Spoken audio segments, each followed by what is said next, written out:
So we now have an algorithm, a very elegant one, that solves the weighted independent set problem in path graphs. Moreover, the algorithm runs in linear O of n time, clearly the best possible.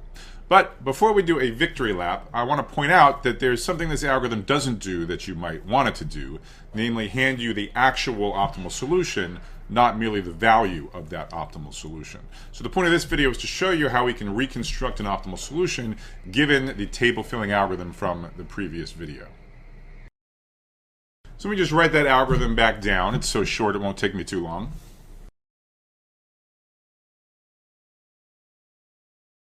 Now when this algorithm completes, what do we have in our hands? We have an array, and this array is filled with numbers. So in particular, in the last entry of the array is a number like 184. So that's great. That tells us that the maximum weight that any independent set possesses is 184. But in many applications, we're going to want to know not just that information, but actually which vertices constitute that independent set with total weight 184.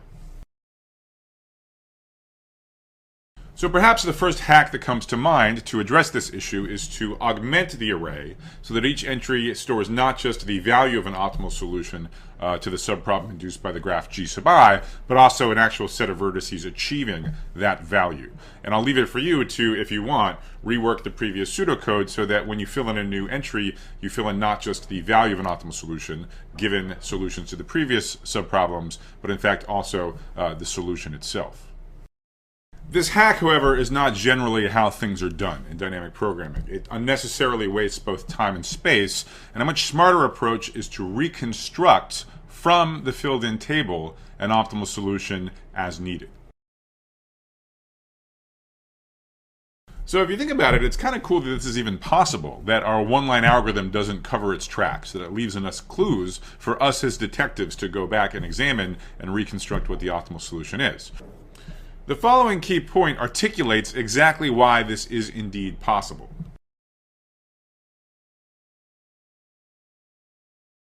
So the starting point of this observation is the correctness of our algorithm, our one-line algorithm, which, of course, we established in the previous video. And by correctness, I mean it's guaranteed that this algorithm will populate each entry of the array correctly. The number in the ith entry is indeed the maximum weight of an independent set in the graph GI. So remember our thought experiment about what the optimal solution could possibly look like. We concluded it could only be one of two things, and we really wound up wishing we had a little birdie that could tell us whether or not the rightmost vertex v sub n was in the optimal solution or not. If we knew which case we were in, we could just recursively compute the remainder of the solution from a graph that has either one or two fewer vertices. So here's the point. This filled-in table, that's our little birdie. Here's what I mean. Well, what's the reasoning that our algorithm goes through to fill in this last entry of this array? And don't forget, we've already proven that our algorithm is correct. We did that in our last video. Well, it does a comparison between the two possible candidates vying for the optimal one. On the one hand, it computes the case 1 solution. It looks up the optimal value of a solution from the graph with one fewer vertex, and it compares that to the case 2 solution, including Vn, the last vertex, and adding that to an optimal solution with two fewer vertices. And in this max operator in the line of code, it's explicitly comparing which is better. Case 1, the solution which excludes v sub n, or case 2, the solution which includes v sub n.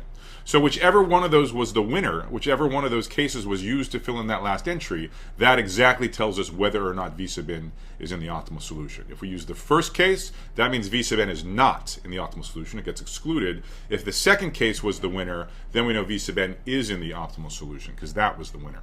If we have a tie, then there's an optimal solution either way. There's one that includes vn and there's one that excludes vn.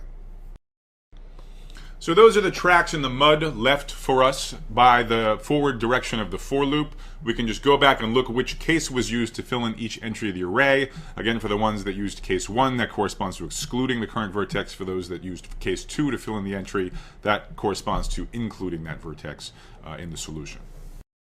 So the reconstruction algorithm will take as input the filled-in array that was generated by our one-line algorithm on the previous slide. And what it's going to do is it's going to trace through this array from right to left. And at each step of the main loop, it's going to look at the current entry, and it's just going to compute explicitly which of the two candidates were used to fill in this array entry. If you want, you could also cache the results of these comparisons on the forward pass. That's an optimization that will be useful later for harder problems. But for now, if you want, you can just think about redoing the comparison, saying, hey, there were two possible ways that we could have filled in this entry. Let's just check which of the two were used. So if, in fact, the preceding array entry is at least as large as the one from 2 back plus the weight of the current vertex, that corresponds to case 1 winning, to the subsolution that excludes the current vertex being better than the one that includes it. So in that case, we just skip the current vertex v sub I, and we decrease the array index by 1 in our scan.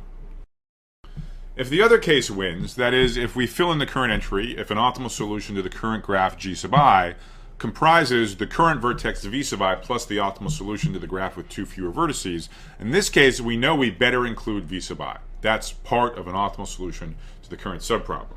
Moreover, that's the case where we need to look up the optimal solution with 2 fewer vertices. So we include the current vertex and we decrease the array index by 2. So formally, we have a correctness claim, which is that the final output capital S returned by the reconstruction algorithm is as desired a maximum weight independent set of the original graph G. We've already talked about all the ingredients necessary for a formal proof for those of you who are interested. Of course, it proceeds by induction, and in the inductive step, you use the same case analysis we've been using over and over again. The optimal solution at any given point, it has only 2 possible candidates. The algorithm explicitly figures out which of the 2 that it is, and that is what triggers whether or not to include or exclude the current vertex. The running time, it's even easier. We have a while loop. It runs at most n iterations. We do constant work in each of the iterations. So just like the forward pass, this backwards pass is really just a single scan through the array. It's going to be lightning fast linear time.